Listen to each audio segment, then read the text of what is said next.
মহালয়া মানেই দুর্গাপুজোয় শুরু হয়ে গেল। আজ মহালয়া, নিরামিষ খাবো বলে আজকে এই ডিশটা বাড়িতে বানিয়েছিলাম। এছাড়াও এটা যে কোনো দিনই বানানো যায়। এটার জন্য আমার আলু লাগবে এবং মাঝারি সাইজের আমি আলু নিয়েছি। আলুগুলোর খোসা ছাড়িয়ে ভালো করে ধুয়ে এর ভেতরের থেকে আলুটা একটু বের করে এটাকে একটা গর্ত করতে হবে, কেননা আমি ভেতরে স্টাফ করব।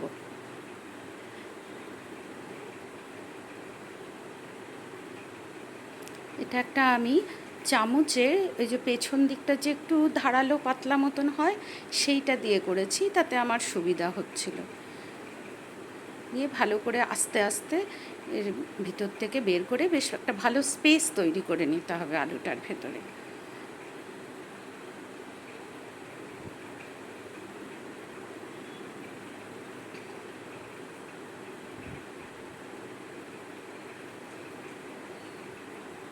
যে খুব সুন্দর, আমার একটা আঙুল পুরো ঢুকে যাচ্ছে এতটা মতন ভেতরটাকে আমি ফাঁকা করলাম আলুটা বের করে। এইভাবে সবকটাই আলুকে ওরকমভাবে আমি ভেতরের পুরো ইয়েটাকে বার করে নিয়েছি আলুটাকে। এবার এগুলোকে একটু অল্প সেদ্ধ করব। এই যে পুরো দেখা যাচ্ছে ভেতরটা কতটা ফাঁকা, আলুর একটা ইয়ে আসছে রিফ্লেক্ট। এইভাবে পুরো সবকটা আলুকেই এইভাবে বার করে নিতে হবে, ভেতরের জায়গা করতে হবে, যাতে পুরটা আমি যতটা বেশি ঢোকানো যায় পুর আর কি, তাতে খেতে ভালো লাগবে। এবার এই জলটায় নুন দিয়ে যেই ফুটেছে আমি আলুগুলোকে ছেড়ে দিচ্ছি। এটা ঠিক সেদ্ধও করব বলা না, এটা হচ্ছে একটু ওই ব্লাঞ্চ করে নেওয়া মতন। 7 মিনিট মতন আমি এটাকে একটু এই গরম জলে একটু ফুটিয়ে রেখে দিলাম। কিছুক্ষণ গরম জলে এটা ছিল ফোটানোর পরও। এখন এই আলুগুলো দেখেছি সব ঠিকঠাক সেদ্ধ হয় না, সেই জন্যই আমি এটা একটু মানে এই ব্লাঞ্চিং প্রসেসটা করে নিলাম।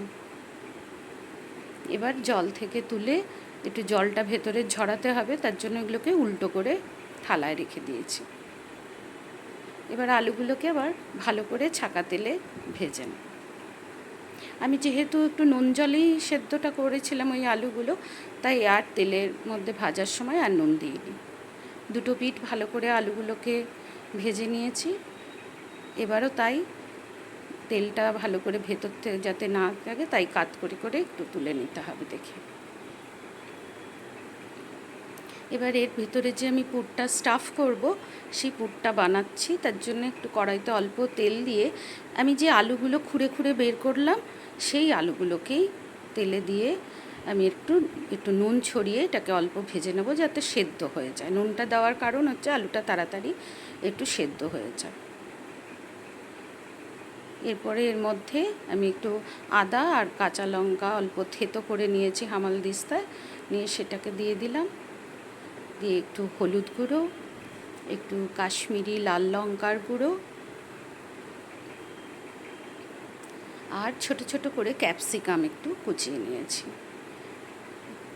এই সবটাই ভালো করে ভাজা করতে হবে। এইটা পুরটার জন্য বেশি তেলেরও প্রয়োজন হয় না, দেখলেই খুব আমি অল্প তেলেই করছি এটা।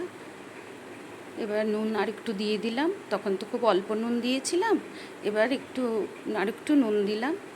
আর এবার ছানা দিচ্ছি। এই ছানাটা আমি ঘরেই বানিয়েছি, হাতে একটু ভেঙে ভেঙে ঝুড়ো করে নিয়ে ছানাটা মিশিয়ে দিচ্ছি। এবার এর মধ্যে অল্প একটু চিনি দিয়েছি, কারণ পুরটা একটু মিষ্টি মিষ্টি হলে অল্প ভাল লাগবে খেতে। আর ছোট ছোট করে কিশমিশ কুচিয়ে নিয়েছি, আর কিছু কাজু। সব দিয়ে ভালো করে এটাকে মিশিয়ে নিয়ে পুরটাকে ভালো করে নুন মিষ্টি সব যাতে ভালো করে মিশে যায়।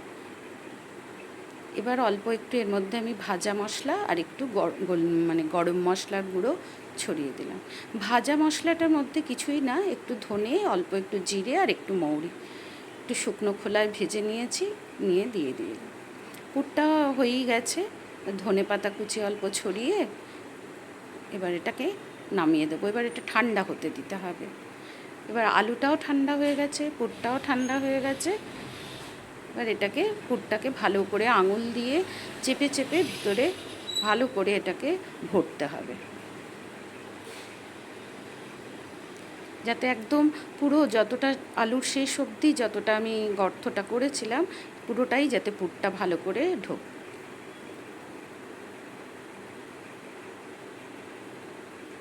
এই রান্নাটা খেতে ভীষণই ভালো হয়।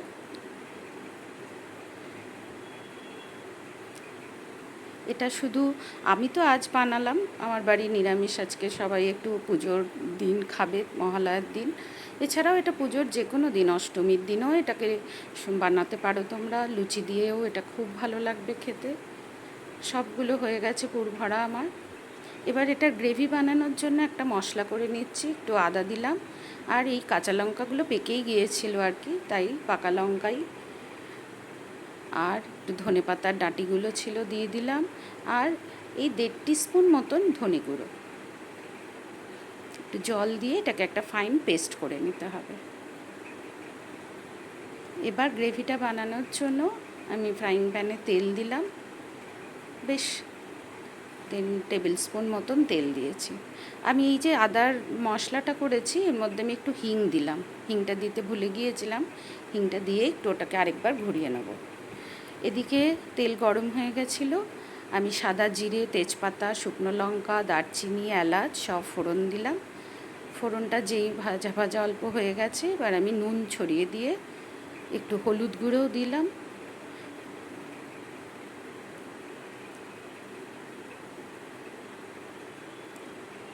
এবার মশলা বাটাটা দিয়ে দেবো।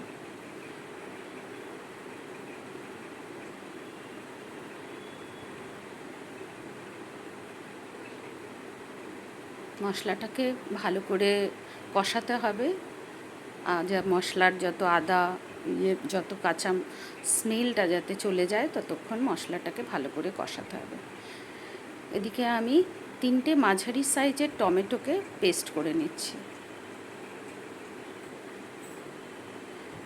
মশলাটা ভালো করে ভাজা ভাজা হয়েই এসছে, এর মধ্যে আমি এবার টমেটোর পেস্টটা দিয়ে দিলাম।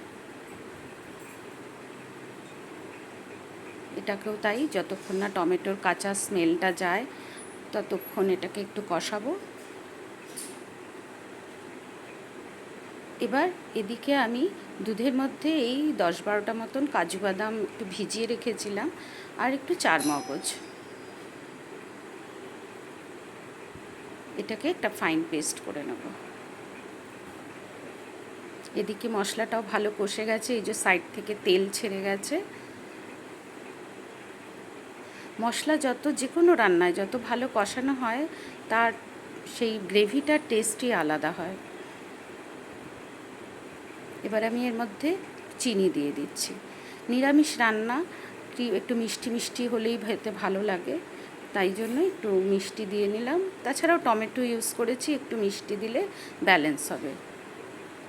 এবার আমি ওই কাজু বাদাম আর চারমগজের যে পেস্টটা করেছিলাম সেটা মিশিয়ে দিচ্ছি।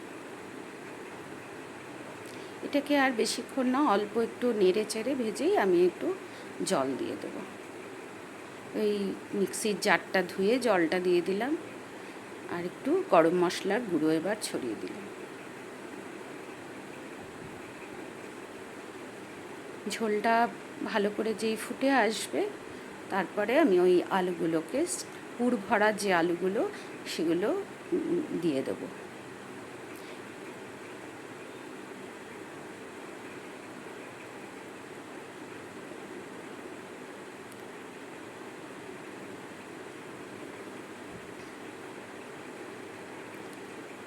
আরেক পিঠও খুব সাবধানে আস্তে আস্তে করে উল্টে দিতে হবে। এই পিঠটা ঝোলে ফুটেছে, আলুর আরেকটা পিঠও যাতে ঝোলে ভালো করে একটু ফুটে যায়। উল্টে দিচ্ছি সাবধানে, কারণ ভেতরে তো এখন স্টাফ করা আছে পুরটা।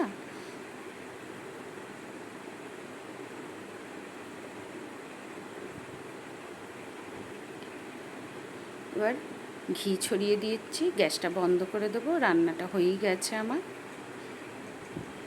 আমি আজ এটা বানিয়েছি, এটা যে কোনো দিন, নিরামিষ বলে নয়, এটা যে কোনো দিনও এটাকে রান্না করে খাওয়াই যায়।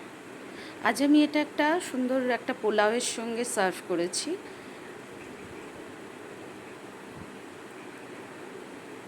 এই রেসিপিটা বানিও, কারণ কেমন লাগলো তোমরা জানিও।